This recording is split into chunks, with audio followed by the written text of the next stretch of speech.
¿Qué tal? ¿Cómo les va? El pensamiento de hoy pertenece a Horacio, poeta latino, pero cobró una gran difusión en nuestra época moderna gracias a Immanuel Kant. Dice así en latín: sapere aude, que significa atrévete, aude, ¿no? O sea, sé valiente, ten coraje, anímate. Se hace referencia al ejercicio de la voluntad. Sapere, saber, ¿no? Conocer, investigar, buscar la verdad, ¿no? Ese ejercicio de la inteligencia. De modo que el sapere aude es una bellísima consigna que une estos dos principios principales del hombre, que son la voluntad y la inteligencia, el coraje y la sabiduría, ¿no? La valentía y la investigación. Sapere aude. Lindo. Esto Kant lo trae a colación en un escrito titulado ¿Qué es la ilustración?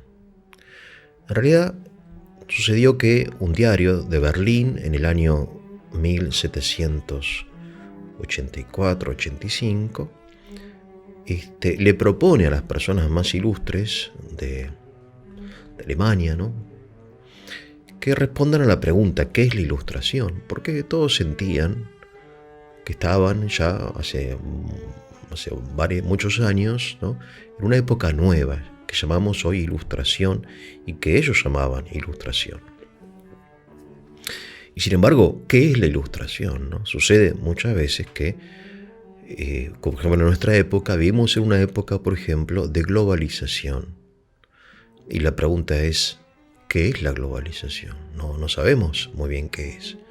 Porque parecería que los procesos históricos se desarrollan, no digo independientemente, pero quizá más rápido que nuestra percepción de los mismos, ¿no? Mirando al pasado decimos, bueno, ¿qué fue la revolución soviética? ¿Qué fue el nacionalsocialismo? Pero quizá las personas que estaban ahí, ¿no?, sumergidas en esa época, en esa generación, no sabían lo que era, no se daban cuenta. Percibían quizá algunas cosas, algunos fenómenos, ¿no?, algunas cosas, en fin, pero ¿qué es?, ¿no? Entonces hoy quizá no sabemos bien qué es el primer tercio del siglo XXI. Quizá eso lo vayan a saber, en fin, dentro de 100 años, ¿no? De forma semejante, ¿qué es la ilustración? Kant intentó responder y respondió con esta afirmación tan linda de Horacio, ¿no?, en una de sus cartas, la epístola segunda, la carta segunda, dice, sapere aude, atrévete a saber. Bien. Entonces, Kant, en primer lugar, hace una crítica al hombre europeo. Dice, el hombre europeo no es que sea tonto, sino que ha sido cobarde. Tiene un problema de la voluntad, no de la inteligencia. Cobarde, no se atrevió a saber. Bien, la ilustración entonces es el momento en que el hombre europeo toma coraje, ¿no? Es decir, llega, dice él, a la mayoría de edad. Interesante. Mayoría de edad, ¿no? Nos remite a los rituales de las tribus, ¿no?, antiguas y también de nuestra época, que también tenemos nuestros rituales de mayoría de edad, ¿no? La fiesta de 15 de la niña o de 18 del joven y qué sé yo, ¿no? El hombre llega a la mayoría de edad, ¿no? Bien. Entonces, la humanidad llega en la ilustración a la mayoría de edad. ¿Por qué? ¿Y la minoría de edad qué? ¿La infancia qué era? Bueno, la heteronomía. Aquí lo importante es el concepto de heteronomía, autonomía. El hombre, hasta la ilustración, a causa de su cobardía, fue heterónomo. ¿Qué significa heterónomo? Hetero, otro, ¿no? Nomos, ley. Bueno, que su conciencia, su conocimiento, no era suyo, sino que provenía de otro, principalmente de la religión, ¿no? Entonces, en la ilustración, obviamente, hay un rechazo a la religión. Ahora, atrévete a saber significa autonomía. Bien. Entonces, en primer lugar, yo destaco este principio mitológico, ¿no? Esto de la mayoría de edad. ya les digo que no es un concepto científico, sino un concepto antropológico y propiamente mitológico, ¿no? Porque la ilustración también es una forma de mitología. Acerca de esto, les recomiendo leer el libro de Horkheimer y Adorno titulado Dialéctica de la Ilustración, donde ellos ya a finales de los años 40 del siglo XX hacen una crítica de la Ilustración, porque ellos han sufrido el holocausto judío, ¿no? Son también judíos que emigraron a Estados Unidos, representantes de la escuela de Frankfurt. Ellos dicen, bueno, ¿qué pasó en Europa? ¿Cómo es posible que una nación ilustrada como Alemania haya caído en la barbarie? Entonces ellos dicen, bueno, esto también es fruto de la Ilustración. La Ilustración no es una realidad monolítica, homogénea, sino que es una realidad dialéctica que se destruye a sí misma, ¿no? Es interesante la crítica de ellos, aunque desde el punto de vista del cristiano es incompleta. ¿Por qué es incompleta? Bueno, volvamos a Kant, ¿no? Kant, bien. Atrévete a saber en forma autónoma, bien. Entonces Kant exalta, digamos, la razón, ¿no? Bien. Ahora, desde el punto de vista nuestro, humano, suyo y mío, atrévete a saber, en primer lugar, no parece que sea una consigna tan importante. Porque si nosotros somos cobardes, y puede ser que lo seamos, no es porque no nos atrevemos a saber, sino porque no nos atrevemos a hacer un montón de otras cosas que son más importantes que saber. Por ejemplo, amar. Por ejemplo, construir una familia, tener hijos. Por ejemplo, emigrar a otro país o quedarse acá.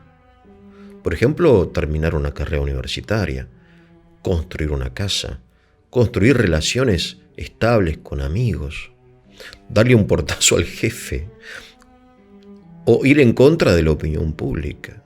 Digamos que el coraje del hombre concreto, no de la razón abstracta, sino del hombre concreto, no pasa tanto por el conocimiento. Sí, obviamente hay personas que tienen, digamos, una vocación intelectual, caso de Kant, los científicos, etcétera, que tienen este tipo de vocación y deben atreverse de repente a discutir o a superar a los maestros de la antigüedad, no sé, en fin, como han hecho todos los grandes científicos, ¿no? Como hizo de repente Colón, ¿no? Que se atrevió a ir más allá del Finisterre, ¿no? Para allá, ¿no? Hacia lo incógnito, Colón, ¿no? Coraje, que es propio de, digamos, una virtud muy, muy hispana, ¿no? El coraje. Bien. De modo que, digamos que el coraje del hombre no necesariamente ni principalmente está orientado al conocimiento. De modo que definir una época histórica como la definimos la Ilustración, a partir de la razón, parece insuficiente, ¿no? Hay una exaltación de la razón, porque Kant habla de la razón, que no es el hombre. La razón es un instrumento del hombre, ¿no? Y hay un reemplazo, en definitiva, del hombre por la razón. Y esto es muy importante porque este reemplazo supone la deshumanización del hombre. La Ilustración, dicen estos autores, ¿no? Que no son cristianos, al contrario, ellos ignoran, y yo creo que rechazan en el fondo la tradición cristiana, ¿no? La rechazan, no en el fondo no, sino que claramente. Sin embargo, ellos destacan que la Ilustración es un proceso de deshumanización porque la razón, en su intento de dominar la naturaleza, termina sometiendo al hombre, ya que el hombre no es sino parte de la naturaleza. Y esto es importante porque ellos son marxistas, son materialistas, ¿no? Entonces, claro, el hombre, si es parte de la naturaleza, la razón, ¿no?, que se atreve a pensar y a ordenar la realidad y a ser eficiente y a ser verdadera en el sentido práctico, ¿no?, pragmática, en fin, domina al hombre. De modo que, digamos que quizá el sueño de la Ilustración es la inteligencia artificial, que, en fin, que va a gobernar el mundo, de la naturaleza, una de sus especies llamada hombre. Bien, esa, entonces, bueno, suena terrible, ¿no? Una distopía realmente. Bueno, pero, en fin, cuando el hombre pierde la centralidad, entonces puede pasar cualquier cosa, porque fíjense, la razón económica, ¿no? Yo tengo, por ejemplo, 7 hombres y 6 sombreros, ¿no? Es un ejemplo que trae Chesterton por ahí. Entonces, ¿qué hago para equilibrar, ¿no? La cantidad de hombres y eso? Bueno, la razón económica me dice que es más barato, más económico, más eficiente cortarle la cabeza a un hombre que comprar un sombrero, ¿no? Hay una razón, sí, económica, sí, pero ¿y el hombre? ¿No? Se pierden las razones. Bien. Atrévete a saber en forma autónoma es, en definitiva, digo yo, una forma de mitología, ¿no? Estos autores, autores de la Escuela de Frankfurt, ¿no? En la dialéctica de la ilustración, señalan cosas que los cristianos ya sabíamos, ¿no? Que la ilustración es una nueva mitología. Digamos que no hay una oposición entre mitología e ilustración, sino que la mitología es una forma de ilustración y la ilustración es una forma de mitología, de exaltación mitológica, simbólica y real, en definitiva, de algo, sí, válido, pero que no es la totalidad, ¿no? Pero fundamentalmente, ya van 11 minutos, quería destacar en este Aude Sapere el concepto de autonomía, que es un concepto absolutamente falso, porque el hombre no es un ser autónomo. El hombre, usted y yo, no el hombre, nada abstracto. Usted y yo nacemos en una familia y junto con la leche materna y con las caricias paternas recibimos un montón de cosas, de valores, de infinidad de cosas de carácter afectivo e intelectual que forman nuestro ser. El hombre no es un ser racional, sino es un ser tradicional.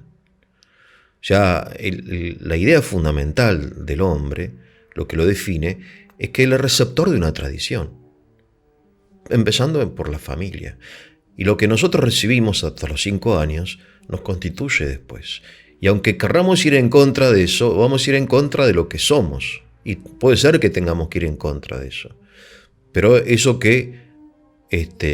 a lo cual nos oponemos es también lo que somos, porque lo hemos recibido, ¿no? ¿Qué es la ciencia o qué es la tradición? Porque la ciencia es una tradición. O sea, ningún estudiante empieza, por ejemplo, de ingeniería, empieza descubriendo la rueda, ¿no? Ni empieza con una manzana, como Newton dice que es la ley de gravedad. No, sino que los estudiantes del siglo XXI son, como dice muy bien, una imagen muy linda, enanos sentados sobre los hombros de gigantes. La ciencia es una tradición. Cuando uno va a una universidad, a una facultad de ingeniería o de lo que sea, ve en el frontispicio, ¿no? Los rostros, ¿no? Los retratos de los grandes. Si uno va a Roma, a la facultad de filosofía o de teología, va a ver, ¿no? Aristóteles. Recuerden la pintura de Rafael, La Academia, ¿no? En fin, y esas son referencias. Ahora, ¿podemos ir más allá? Sí, como enanos que sentados sobre hombros de gigantes ven más lejos que los gigantes, siendo ellos enanos, ¿no? Y esa es la estructura también de la fe. O sea, Kant rechaza la fe, dice, no, la fe es un saber heteronómico, ¿sí? Heterónomo. Bueno, es heterónomo, obviamente, pero es objetivo. Es objetivo. Yo estoy sentado sobre los hombros de los apóstoles, ¿no? Por eso él dice, no, la fe es un saber subjetivo, no, es objetivo, aunque sea heterónomo. Aunque sea heterónomo. Porque la pretensión de que todo saber debe ser autónomo es mitológica. Cuando yo voy a una farmacia, ahora tengo gripe, le digo, dame algo, un jarabe, tome esto. Entonces yo no me pongo a estudiar No puedo yo, con mis pocas neuronas que me quedan, decir, bueno, ¿qué tomo? ¿Este jarabe? No, yo le creo al farmacéutico, ¿no? Todo en la vida es heterónomo, la gran mayoría de nuestros conocimientos. Lo que es autónomo son nuestras decisiones, pero no el saber, sino el decidir. Atrévete a elegir, no tanto a saber. La libertad, el ejercicio de la libertad, ¿no? Y este saber se opone entonces a la libertad, ¿no? Un gran rey ilustrado de la época de Kant, ¿no? Prusiano, ilustrado porque era el rey que decía, bueno, piensen, pero obedezcan. Interesante. Es decir, lo que quieran, pero obedezcan, ¿no? O sea, lo que no se puede discutir es el poder político. Y es lo que vivimos hoy. Usted, digamos, ¿cuál es la democracia, ¿no? Actual, que no es democracia? Bueno, hagan lo que quieran. Si quieren cambiarse de sexo, cambien. Si quieren, no sé, pero paguen impuestos, chicos. Esto no se discute. Entonces, la ilustración es también una forma de juego político mediante el cual el poder le permite a los hombres pensar mientras no discutan las leyes propias, ¿no? En fin, del poder, ¿no? El totalitarismo que se ve también en el siglo XX. Piensen, pero obedezcan, ¿no? Bien, aude sapere, atrévete a saber. Yo me quedo fundamentalmente con la primera parte, que hace referencia a la voluntad. Atrévete, ten coraje. Que tengan un muy buen día.